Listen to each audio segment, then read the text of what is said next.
പ്രിയപ്പെട്ട കൂട്ടുകാരാ, ഞാൻ പഠിക്കുന്നത് സെൻറ്റ് സെബാസ്റ്റ്യൻ UP സ്കൂളിൽ 7ാം ക്ലാസ്സിലാണ്. ഞങ്ങൾ എപ്പോഴും നിങ്ങളുടെ കൂടെ ഉണ്ടാകും. ഞങ്ങളുടെ കഴിവിൻ്റെ പരമാവധി നിങ്ങളെ സഹായിക്കാം. ഇരുട്ട് നല്ലതാണ്. ആ ഇരുട്ട് നീ സ്വപ്നം കാണണം. ആ സ്വപ്നം നീ ചിന്തകളാക്കണം. ആ ചിന്തകൾ നീ യാഥാർത്ഥ്യമാക്കണം. ഞാൻ നിന്നെ കാണുന്നത് എൻ്റെ സുഹൃത്തായിട്ടാണ്. ഞാൻ നിനക്കു വേണ്ടി എന്നും പ്രാർത്ഥിക്കും എന്ന് സ്നേഹത്തോടെ നിൻ്റെ Diyan.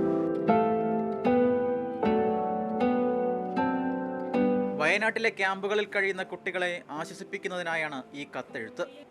Ernakulam Ponjikkara Saint Sebastian's UP സ്കൂളിലെ 100ഓളം കുട്ടികളാണ് കത്തെഴുത്തിന് പിന്നിൽ.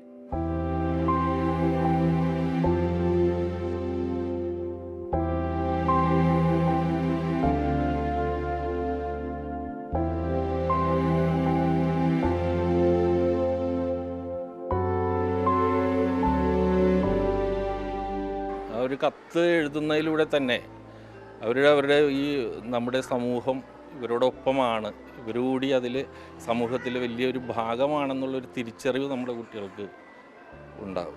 അതാണ് നമ്മൾ ഏറ്റവും കൂടുതലായിട്ട് ഇത് എവിടെയോ നടന്ന ഒരു സംഭവമായി മാറാതെ ഇവരുടെ മനസ്സിലേക്ക് ഈ സംഭവം കൊണ്ടുവരാനുള്ളൊരു ശ്രമമാണ്.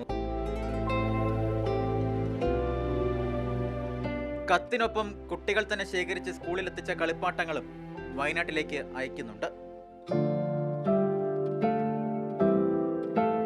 കുട്ടികൾ ഒറ്റയ്ക്ക് ഇരിക്കുമ്പോൾ ഒരു വല്ലാണ്ടൊരു ഡിപ്രഷനിലേക്ക് വഴുതി വീഴുന്ന പോലെ. അപ്പോഴാണ് ഈ ഒരു ആശയം ഞങ്ങൾക്ക് തോന്നിയത്, അവർക്ക് വേണ്ടി ആരെങ്കിലൊക്കെ ഉണ്ട് എന്ന് അവർക്ക് ഒന്ന് തോന്നിപ്പിക്കണം.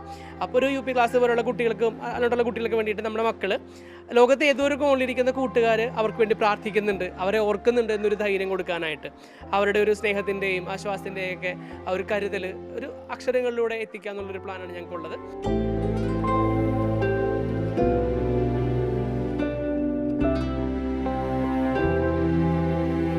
ജലം കൊണ്ട് മുറിവേറ്റ ചൂരൽമലയിലെയും മുണ്ടക്കയിലെയും കുട്ടികൾക്ക് അക്ഷരം കൊണ്ട് കരുത്താവുകയാണ് ഈ കുട്ടികൾ.